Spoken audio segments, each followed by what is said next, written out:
오늘 우리가 죄책감과 은혜라는 제목 가지고 주의 말씀 함께 나누고자 합니다.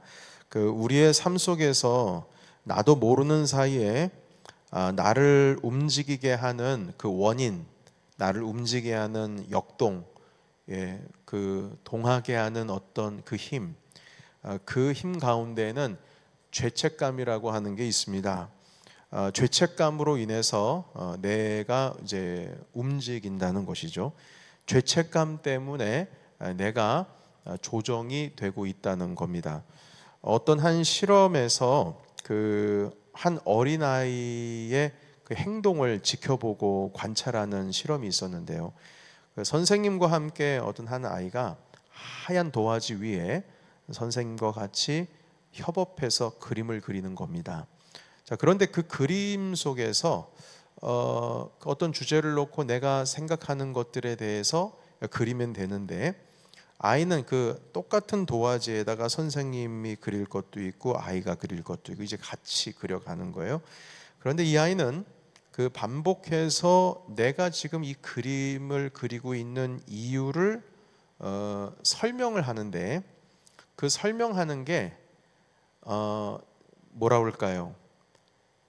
지나치게 상대방을 의식하면서 설명을 해주는 겁니다. 사실 설명할 필요가 없거든요. 그냥 그리면 되는 건데, 그리고 때로는 자기가 지금 그리고 있는 이 그림에 대해서 정당성을 지나치게 말하고, 그리고 그린 그 그림이 자기가 생각할 때 조금 잘 못 그렸다라고 하고 있는 그 생각하는 그 부분을 방어하기 위해서 여러 가지 변명을 내면서 자꾸 그림을 그리는 거예요. 사실 그럴 이유가 전혀 없거든요. 중요한 것은 선생님과 함께 자기가 생각하고 있는 그림을 그냥 그리면 되는 거예요. 그러나 이 아이가 자기가 그리고 있는 이 그림에 대해서, 그 일부에 대해서 지나치게 설명을 하고, 어느 누가 그 그림에 대해서 판단한 적이 한 번도 없고 선생님도 그 그림에 대해서 판단한 적이 없는데 지나치게 반응하면서 자신을 방어하며 그린 이유가 있습니다. 그 이유는 무엇이냐면, 이 아이는 어릴 때부터 부모로부터 지나치게 많은 지적을 받으면서 성장한 아이였습니다. 그러니까 뭐만 하면 부모님께 지적받는 거예요. 습관적으로 지적을 받는 거예요. 그래서 아무리 잘해도 부모님이 그걸 잘했다 이렇게 뭐라 그럴까요? 그 조건에 따라서 칭찬해주고, 그래 넌 사랑받을 아이야, 넌 착한 아이야, 넌 내 아들이야. 여기서 이제 아이가 남자아이거든요. 이게 아니고 아무리 잘해도요 더 잘할 수 있는데 이런 거 있죠. 95점 맞아왔으면 야 그걸 실수라고 틀리냐 이런 거 있죠. 그러니까 이 아이는 어릴 때부터 계속 지적을 받는 거예요. 그러니까 내가 못하면 부모로부터 거부를 당하기 때문에 잘하기 위해서 어떻게든지 노력을 하고, 그것이 내 마음에 들지 않을 때는 방어 기제가 나타나는 것이죠. 변명입니다. 이건 그래서 합당한 이유, 그럴 수밖에 없는 이유. 그래서 여러분, 이렇게 부모로부터 거부당할 것을 두려워해서 어떻게든지 뭔가 잘하려고 하는 그것을 죄책감이라고 합니다. 죄책감이 발동을 하는 거죠. 자기를 방어하기 위해서. 부모의 거부에서 자기를 안전하게, 심적으로도 안전하게 하기 위해서 자꾸 변명을 내놓는 겁니다. 사실 전혀 그럴 이유가 없는데 그냥 단지 그림을 그릴 뿐이에요.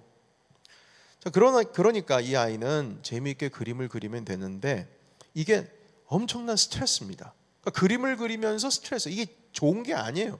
내 상상의 나래를 막 펼치는 게 아니라, 이 그림을 그림으로 인해서 내가 어떤 평가를 받을까, 어떤 질책을 받을까, 어떤 지적을 받을까 항상 걱정하면서 그림을 그리니까 그림 그리는 게 이게 스트레스죠. 근데 그것뿐만이 아닙니다. 이 아이의 매 삶의 순간순간들은 스트레스예요. 뭘 하면 지적받을까 봐. 여러분, 선생님은 아무런 대책 없이 그 아이와 그림을 그리고 있을 뿐인데 이 아이에게 있어서 판단하는 사람이 돼버렸어요. 그러니까 어찌 보면 선생님의 입장에서 엄청 억울할 거예요. 나는 판단하는 게 아닌데. 그러니까 여러분, 이렇게 죄책감으로 인하여서 뭔가 계속 움직여지는 사람들은 상대방도 상당히 피곤합니다. 왜냐하면 전혀 그럴 마음이 없는데 나를 판단하고 지적하는 사람으로 이해를 하고 있거든요. 결코 그럴 마음이 없음에도 불구하고요. 자, 이와 같이 어릴 때부터 지적을 받아오는 아이는 스스로 잘했다라고 하는 칭찬을 받기 위해서 혹은 비난을 받지 않기 위해서 뭔가를 해야 하는 정말 피곤한 인생을 살 가능성이 아주 높습니다. 이것이 오늘 짧은 시간 동안 다룰 우리의 약한 영혼입니다. 성인이 되어서 자기 주장에 대해서 강하고 너무 절대적이고 다른 사람을 아주 심하게 비난하는 것, 이런 사람들이 있습니다. 여러분, 이것은 심리학자들의 연구에 의하면 역설적으로 내가 비난받을까봐 혹은 판단받을까봐 평상시의 삶 가운데 그 불안한 마음을 안심시키기 위해서 애를 쓰고 있는 중이라고 그렇게 얘기를 하더군요. 이건 제 얘기가 아니라 학자들의 얘기입니다. 부모의 경우 말입니다. 이거예요. 심하게 아이를 나무라고 하고 지적을 하고 엄하게 키우는 부모님은 그 아이가 받는 그 비난이 자기가 자꾸 투영이 돼서 자기가 받을 비난을 이 아이가 받는 것으로 생각을 하고 그 불안한 마음을 안심시키고자 아이를 아주 혹독하게 엄하게 키우는 것입니다. 왜냐하면 그 아이 속에 자기 모습이 있거든요. 절대 그렇게 실수하지 않기 위해서 심하게 아이를 대하는 것이죠. 여러분, 자기 자녀들뿐만 아닙니다. 다른 사람을 향한 비난이 강한 이유도 역설적으로 자기 자신이 본래 거부당하는 것을 두려워하고 어릴 때 존중받지 못하고 그래서 이것이 열등감으로 변하고 그게 증거라는 거예요. 열등감이 있구나. 여러분, 그래서 심하게 비난하고 비판하고 질책하고 그리고 판단하는 사람들의 그 뒷배경은요, 상당히 슬픈 배경이 있습니다. 뭐 다 100%는 아니겠지만 그 안에 열등감으로 자라난 어떤 그 배경이 있을 수가 있어요. 그리고 그 비난하는 그 과정을 속에서 자기 마음이 안심이 될 가능성이 아주 높아요. 그래서 여러분, 심리학자들이 연구한 결과 종교 지도자들 중에서도 죄책감이 들도록 아주 강하게 설교하시는 분들이 있죠. 도덕적으로 윤리적으로 아주 강하게 설교합니다. 그런데 이런 분들이 오히려 그런 부분에 취약할 경우가 아주 가능성이 높다는 거예요. 예를 들면 결코 시험에 들면 안 되는 목회자들의 시험 중에 간음이라는 게 있죠. 그래서 뭐 미국에서도 한국에서도 내노라 하시는 종교 지도자들이 이 일 때문에 픽픽 쓰러지곤 합니다만, 그것으로 인해서 명성이 금이 간 그 종교 지도자들의 평상시의 설교를 분석을 해보면 도덕적이고 윤리적인 것들에 대해서, 특별히 간음에 대해서 지나치게 비난하고 아주 강하게 질책하고 있는 것을 보게 됩니다. 근데 본인이 거기에 쓰러지는 거예요. 그러니까 본인이 약한 부분을 오히려 역설적으로 강하게 질책함으로 인해서 스스로가 그 가운데에서 벗어나고 싶은, 그리고 자기의 그 부족한 모습이 가려지기를 원하는 그런 마음이 있다는 겁니다. 여러분, 이와 같은 어떤 현상의 근거는 내가 비난받지 않기 위해서 착하게 살아야 한다. 나는 착하게 살아야 할 이유가 지적당하지 않고 판단받지 않게 하기 위해서 난 착하게 살아야 한다. 이런 마음이 기본적으로 깔려 있다는 거예요. 그러니까 이들이 이렇게 도덕적인 것을 강조하는 이유는, 그것도 아주 눈물 콧물이 쏙 빼게 이렇게 비난이 강하신 이유는 역설적으로 반대로 자신이 그것에 대해서 비난받고 거부당하는 것을 극도로 두려워하기 때문입니다. 여러분, 이런 약한 영혼의 소유자들은 자신들이 착각을 빠지고 있어요. 어떤 착각에 빠지고 있냐면 잘할 때만 나는 사랑받는 존재야, 이렇게 착각에 빠져 있어요. 뭔가 성과가 있을 때만 나는 존중을 받을 수 있다, 이렇게 생각을 합니다. 그래서 모든 일 가운데 칭찬받기 위해서, 꼬투리 잡히지 않기 위해서 정말 최선을 다합니다. 그리고 실수가 만약에 있게 되면 스스로 그걸 용납을 못해요. 실수가 있으면서 용납을 못해요. 그거를 실수를 하지 않기 위해서 얼마나 살얼음판을 걷는지 모릅니다. 주변에 있는 사람들이 막 가슴이 답답할 지경이에요. 그리고 그런 잣대로 자기 자신을 대하고 그리고 상대방을 대합니다. 내가 나를 대하듯이 상대방을 대하는 것이죠. 여러분, 그런데 우리가 잘할 때만 하나님은 우리를 사랑하시는 게 아닙니다. 우리가 죄를 범하면 하나님께서는 우리를 향한 당신의 사랑을 단번에 그냥 순식간에 거두어 가지고 떠나시는 분이 아니라는 거죠. 여러분, 우리가 잘할 때만 하나님께서 우리를 사랑하신다는 건 이건 완전히 거짓된 개념입니다. 이건 거짓말이에요. 이거는 사탄의 속임수입니다. 여러분, 이런 개념, 이 속이고 있는 이런 거짓된 개념, 우리가 뭔가 잘할 때만 하나님이 날 사랑하신다라고 하는 이 개념이 거짓말임에도 불구하고 우리는 여전히 우리 속에 그런 마음이 만연되어 있어요. 너무나 당연하다는 식으로 가지고 있다는 겁니다. 그런데 여러분, 예수님께서 이 땅에 오신 것은 그러한 거짓된 개념을 무너뜨리기 위해서 오신 거예요. 완전히 무너뜨리기 위해서 오신 겁니다. 여러분, 예수님께서 우리에게 보여주신 사랑은 무조건적인 사랑입니다. 조건이 없어요. 우리가 선하기 때문에 예수님께서 십자가에 달려 돌아가신 게 아니에요. 우리가 선하게 행동하기 때문에 우리를 사랑하시는 게 아닙니다. 우리가 여전히 죄 가운데 있을 때에도 우리를 끝까지 무조건적으로 주님께서 사랑하셨다라는 것을 우리에게 보여주시는 거예요. 여러분, 주님께서는 너 회개했어? 오케이, 내가 이제 십자가에 달려 죽을게, 이게 아니에요. 일단 돌아가시고 나서 부활 승리하시고 나서 주님께서는 초청하시는 거예요. 주님께서 우리 가운데 너 회개했으니까 넌 구원받아, 이게 아니란 말입니다. 여러분, 우리는 복음을 오해할 때가 있어요. 제가 이 말씀도 가끔 여러분들과 함께 나눈 적이 있는데요. 제가 고등학교 때 이야기였어요. 고등학교 때 1학년 때인가 2학년 때인가 우리 윤리 선생님이 들어오셨는데 그 선생님이 과거에 신학을 공부하셨어요. 그리고 나서 뭔가 마음의 변화가 돼가지고 신학을 버리고 이제 철학 윤리 선생님이 되셨는데, 그분이 성경에 대해서 아니까 지금은 그때 당시에 예수를 믿는 사람인지 안 믿는 사람인지 가늠을 할 수가 없을 정도로 기독교에 대해서 비판을 했었습니다. 그런데 그분께서 뭐라고 그러셨냐면, 기독교라고 하는 종교는 병 주고 약 주는 종교라는 거예요. 에덴 동산에서 왜 하나님이 굳이 생명의 나무를 왜 만들었냐는 거죠. 죄송합니다. 왜 선악과를 아는 나무를 왜 만드셨냐는 거예요. 그거 만듦으로 인해 가지고 죄를 진 거 아니에요. 그러니까 한마디로 이겁니다.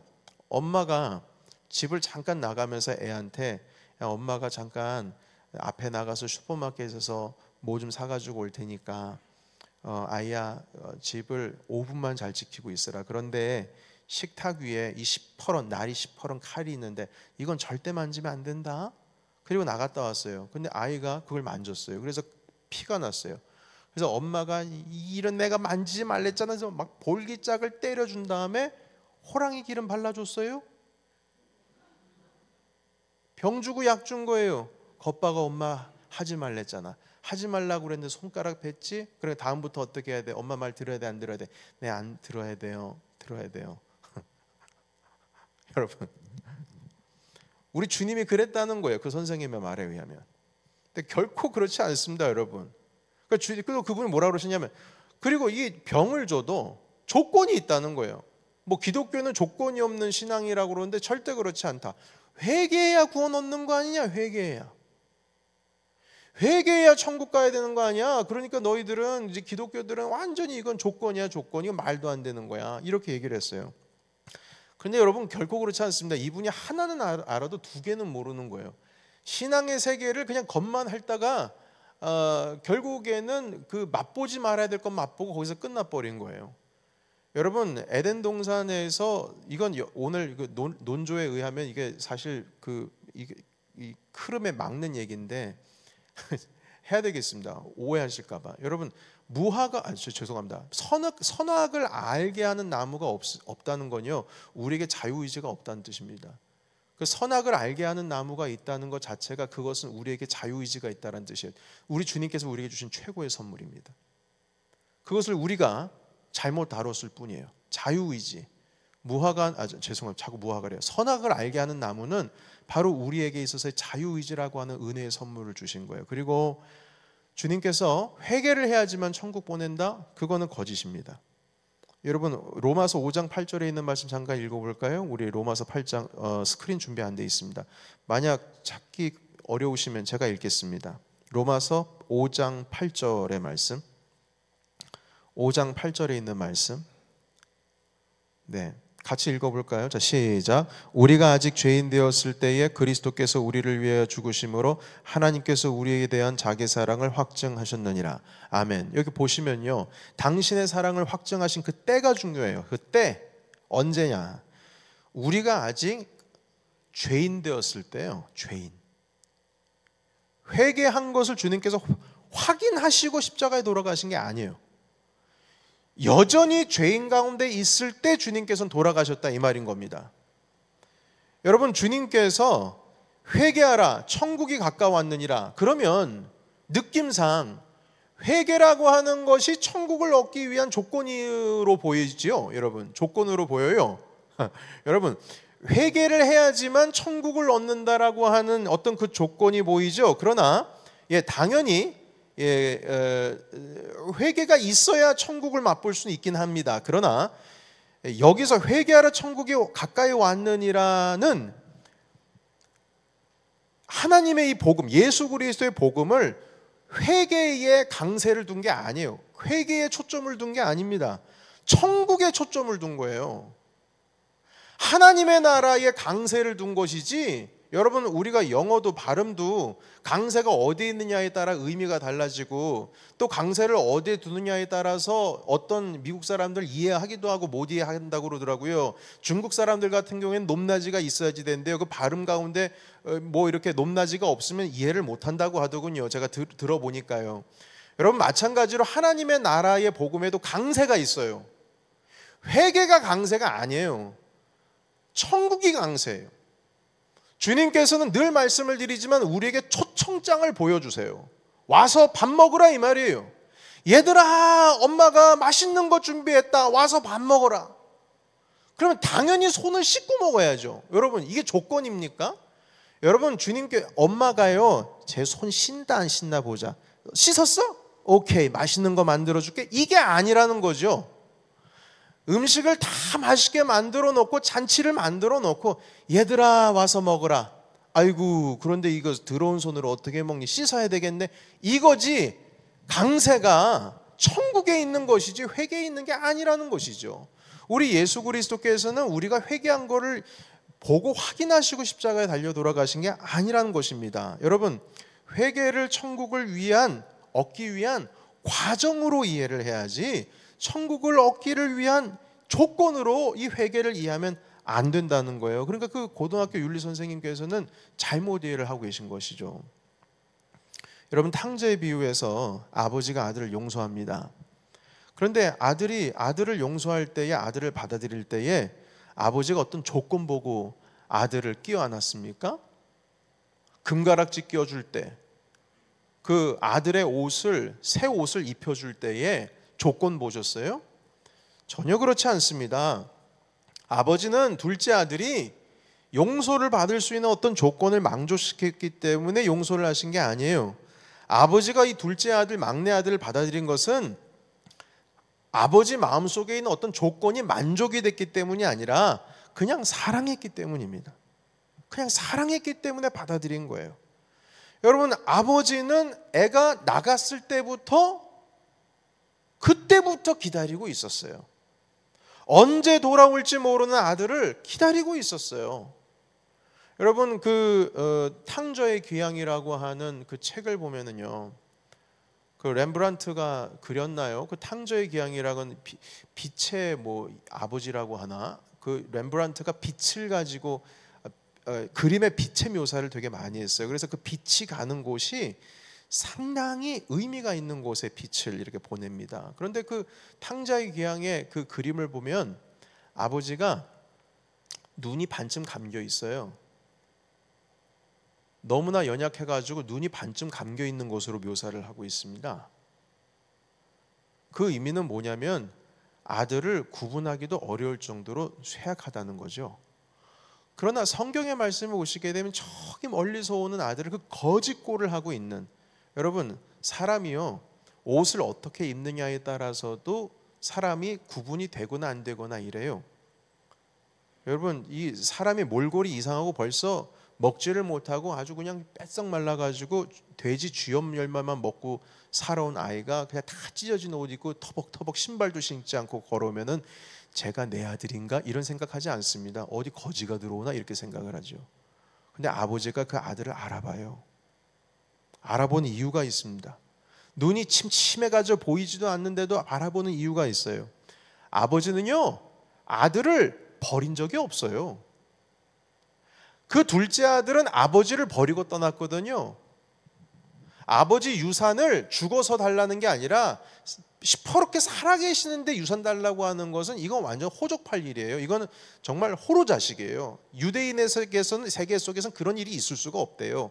아직 아버지가 살아있는데 유산 달라고 말하는 것 자체가 말이 안 된다는 거예요. 그건 그 커뮤니티에서 쫓겨날 일이라는 거예요. 근데 그 아들이 그렇게 해서 아버지를 버리고 도망갔는데 아버지의 마음속엔 아들을 버린 적이 없어요.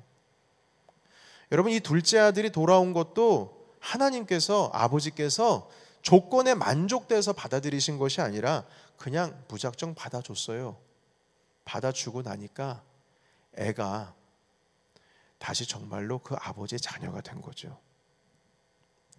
사랑하는 성도 여러분, 예수 그리스도께서는 이것을 확증하기 위해서 이 땅 가운데 오셨고 우리를 위해서 십자가에 돌아가셨어요. 하나님께서는 선을 행하는지 뭘 잘하는지 이걸 보고 너를 사랑한다라고 하는 그 거짓된 말이 정말 거짓이라고 하는 것을 보여주시기 위해서 당당하게 십자가에 돌아가셔가지고 우리가 아직 죄인 되었을 때에 돌아가시고 부활하심으로 인해서 당신의 사랑을 확증하셨다고요. 여러분 오늘 우리가 읽은 말씀에는 하나님의 사랑에 대해서 오해를 하고 있는 자들에게 주님이 힘주어서 사도 바울의 입술을 통해서 가르쳐주고 있습니다. 어떤 상황에서도 우리를 향한 하나님의 사랑을 뺏을 수가 없고 멈출 수가 없다는 것이죠. 결코 우리 안에 어떤 죄책감, 이 죄책감 때문에 우리의 노력으로 하나님의 사랑을 쟁취하는 것, 내가 이 안에 있는 죄스러운 마음들을 평안하게 하기 위해서 착한 일을 열심히 하고 사랑받을 짓만 해가지고 하나님 아버지 앞에 칭찬받는 것, 주님의 칭찬을 쟁취하는 것, 이런 사랑을 말씀하시는 게 아니라 하나님의 사랑은 이미 우리에게 임했고 우리는 그 은혜를 누리면 된다라는 말씀을 하시기 위해서 이 말씀을 우리에게 주시는 겁니다. 여러분 35절에 있는 말씀 보면 우리를 누가 그리스도 예수 사랑 안에서 끊으리요 하면서 환난도 나오고 권고도 나오고 박해도 나오고 기근, 적신, 위험, 칼 이런 게 등장을 하죠. 이게 위협적인 존재죠. 그리스도를 우리와의 그 사랑에서 끊을 수 있는 더 위협적인 존재로 이런 것들을 열거해 놨어요. 자, 그런데 요거만이 그리스도의 사랑 안에서 우리를 떨어뜨릴 수 있는 위협적인 거 아닙니다. 여러분 이것만이 위협적인 게 아니에요. 내가 나를 대하는 방식이 그리스도의 사랑에서 우리를 멀리 떨어뜨릴 수도 있어요. 우리 하나님은 절대 그럴 마음이 없으신데 나도 모르게 내가 잘할 때에 하나님의 사랑을 받을 수 있어. 요 생각으로 가득 차 있으면 이미 그리스도께서 우리를 사랑하신 그 사랑에서 이미 멀어져 있는 거예요.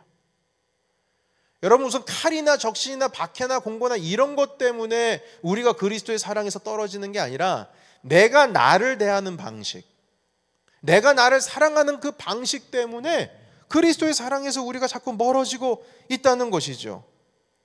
여러분 하나님께서 우리들의 어떤 행동의 열매로 우리들에게 가까이 오시는 게 아니라 그래 네가 참 열심히 사역했다 이랬지, 그래 열심히 했다, 그래서 주님께서 다가오시는 게 아니라 그냥 우리 존재의 자체로 인해서 주님은 우리에게 다가오시는 거예요. 왠 줄 아세요? 우리는 어떤 행동을 하기도 전에 주님께서 이미 난 널 사랑해 하고 예수 그리스도를 그냥 십자가에 내어 놓으셨어요. 이미 확증을 해 놓으셨다고요. 근데 뭐가 필요해요? 뭐가 더 필요해요? 뭐가 더 필요하냐고요? 사랑받을 만한 가치가 있기 때문에 주님은 우리를 칭찬하시고, 사랑받을 만한 뭔가 가치가 있어서 사랑해 주시고 우리를 구원해 주시는 게 아니라는 겁니다. 여러분, 우리는 이미 그리스도의 보혈의 피로 말미암아 구속함을 받은 자인 줄로 우리 믿습니다. 네, 하나님의 우리를 사랑하시는 그 사랑은 이미 증명이 됐어요.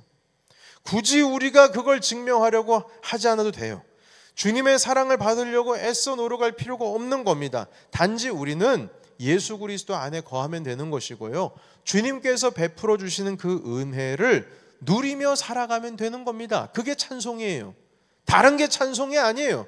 열심히 막 힘을 내가지고 열심히 막 너무 힘들어 죽겠는데 막 진을 다 빼가면서 하나님 내가 이만큼 주님 사랑해요, 그러니까 주님 날 사랑해 주고 칭찬해 주시지 않겠어요? 그러지 않아도 된다 이 말인 겁니다. 우리는 주님의 은혜 가운데에서 누리며 즐기며 주님을 기뻐하면 되는 거예요. 여러분, 주 안에서 기뻐하면 되는 거예요. 여러분, 그 첫 번째 우리 그림을 그렸던 그 아이를 한번 보세요. 얼마나 피곤해요. 그림을 그리는 게 어떤 아이는 너무나 행복하게 그림을 잘 그리고 자신의 생각을 그리면서 엄마 이게 누군 줄 알아? 이게 엄마야, 이게 아빠야. 생긴 건 진짜 못생기게 그리면서도 그게 엄마고 아빠라고 얘기를 해요. 그런데 엄마 아빠가 너무 좋아해요. 그래, 네가 엄마를 정말 사랑하는구나. 아무리 못생기게 그려도 엄마는 그게 사랑스러운 거예요. 엄마 미안해, 내가 너무 못생기게 그렸네. 어떻게든지 예쁘게 그려보려고, 그래야지 엄마의 사랑을 받을 수 있다고 그렇게 생각하면서 그리는 아이는 이미 그릴 때부터 피곤한 인생을 살아가고 있는 거죠. 여러분, 우리는 죄인입니다. 그러나 죄인이긴 죄인인데 하나님의 은혜로 구원을 얻은 죄인이라는 것을 알아야 됩니다. 은혜가 있어요. 죄책감에서 빨리 벗어나야 돼요. 물론 죄책감이 있음으로 말미암아 하나님께 가까이 갈 수는 있어요. 근데 딱 거기까지만이에요. 딱 거기까지. 그 죄책감은 하나님의 은혜를 은혜답게 하지 못합니다. 우리는 구원받은 자들이에요. 그렇다고 해서 우리가 죄 없다고 말할 수 없습니다. 여전히 우리는 죄인입니다. 이걸 깨닫지 못하면 우리는 교만의 길로 들어갈 거예요. 그러나 우리가 여전히 죄인이라고 해서 죄책감으로 인해서 우리가 움직여지는 삶을 살면 안 됩니다. 우리가 움직일 수 있는 힘은 오직 하나님의 은혜로서만 나오게 됩니다. 여러분 37절 같이 읽어볼까요? 8장 37절 같이 읽어봅니다. 37절 자 시작. 그러나 이 모든 일에 우리를 사랑하시는 이로 말미암아 우리가 넉넉히 이기느니라. 아멘. 아멘이에요. 보세요. 이 모든 일에 우리를 사랑하시는 이로 말미암아 이기는 거예요. 나를 사랑하시는 예수님 때문에 우리가 이기는 거예요. 하나님이 나를 사랑하신다는 그 믿음 때문에 우리가 이기는 거지. 내가 열심히 해서 내가 이길 거야. 하나님 내게 능력 주세요, 힘 주세요, 제가 어떻게 해보겠습니다. 그래, 내게 능력 주시는 자 안에서 내가 모든 것을 할 수 있지. 열심히 노력하고 열심히 봉사하고 막 진이 빠지고 막 그냥 뭐 마음속에 불평도 원망도 막 터져 나오면서도 아니야, 난 끝까지 이겨야 해, 어떻게든지 해야 해 하면서 그 길을 달려간다 이 말이에요. 전력 질주를 하면서. 그리고 내가 이길 수 있어. 아니요, 주님께서 주시는 힘은 그런 힘이 아니에요. 이기는 건 누가 이기는 줄 아세요? 예수님이 이기는 거예요. 나는 그 이기는 거에 동참할 뿐이지. 모든 일에 우리를 사랑하시는 이로 말미암아 우리가 이기는 거지. 내가 뭘 잘해서 이기는 게 아니라고요. 여러분, 이 은혜가 우리의 힘이 되어야 합니다. 뭔가 잘해서 칭찬 듣고 뭔가 잘해서 인정받고 뭔가 잘해서 증명해 보이고 내가 뭔가 잘해서 더 이상 비난받지 않고 판단받지 않고 평가받지 않는 그것으로 인해서 내 삶이 은혜의 삶이 되는 게 아니고요, 그런 거 안 해도 우리는 이미 주님의 은혜 가운데 있는 줄로 믿습니다. 여러분, 이렇게 살아가야 진짜 성도의 삶이고요. 이렇게 살아가야 진짜 그 공동체가 예수님을 믿는 믿음의 공동체가 되는 겁니다. 여러분, 너무 비판 많이 하지 마세요. 너무 비난 많이 하지 마세요. 단지 긍휼히 여기세요. 하나님의 은혜가 필요하구나. 그 마음을 가지고 그냥 애통하세요. 차라리 그게 낫습니다. 우리는 하나님의 은혜로 이미 사랑은 증명받은 사람들이에요.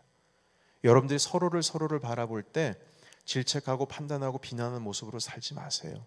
주님께서는 이미 말씀하셨잖아요. 자꾸 비난하지 말고 판단하지 말고 내 속에 있는 들보나 보라 하시잖아요. 우리 다 용서받을 사람들이고 이미 용서를 받은 사람들이거든요. 여러분, 이 말씀으로 죄책감에서 해방되시기를 예수님의 이름으로 축원합니다. 지극히 극단적으로 비난하는 것은 이미 스스로가 거기에 올가미에 걸려 있다는 뜻이에요. 나 스스로가 그렇게 판단하고 있다는 뜻이에요.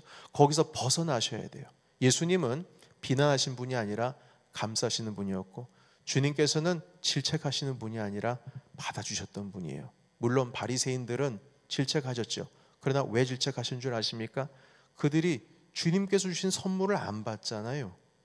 천국이 임했다라고 아무리 음식 배설 잔치를 해도 오지를 않잖아요. 그러면서 어떻게 합니까? 그들이 비판받았던 이유는 뭐냐면 그들이 그냥 그렇게 가만히 있으면 괜찮아요. 그런데 주님께로 오는 사람마저 잡아가지고 질책하고 비난하고, 아니 죄인들과 같이 있을 사람이다, 하나님께 다가오는 사람조차도 그 생명을 얻은 그 삶 자체를 비비꼬게 만들고 어떻게든지 떨어뜨리려고 넘어지게 하려고 하잖아요. 기뻐 뛰어 날뛰고 있는 앞 못 보는 자, 걷지 못하는 자가 생명을 얻어서 뛰고 있는데 그걸 가지고 비난하잖아요. 주님께서 그것을 차단하려고 하시는 거예요. 왜냐하면 눈먼 자가 눈먼 자를 끌고 가가지고 낭떠지를 밀어버리는 거예요. 자기는 눈 떴다라고 생각을 하는 거죠. 아니에요. 여러분, 아닙니다. 바리새인이 되지 마세요. 서기관들이 되지 마세요. 하나님께서는 우리 이미 구원해 주셨고, 우리는 생명을 얻었으면 그걸 함께 기뻐하고 즐거워하는 자리로 나가면 되는 겁니다. 우리 예수 그리스도께서 인도하신 그 은혜의 자리 가운데 함께 하시면서 죄책감이 여러분들을 움직이지 않게 하시기 바랍니다. 오직 하나님의 은혜로, 오직 하나님의 은혜로 우리는 살아가는 하나님의 자녀인 줄로 믿습니다. 아멘. 기도하겠습니다.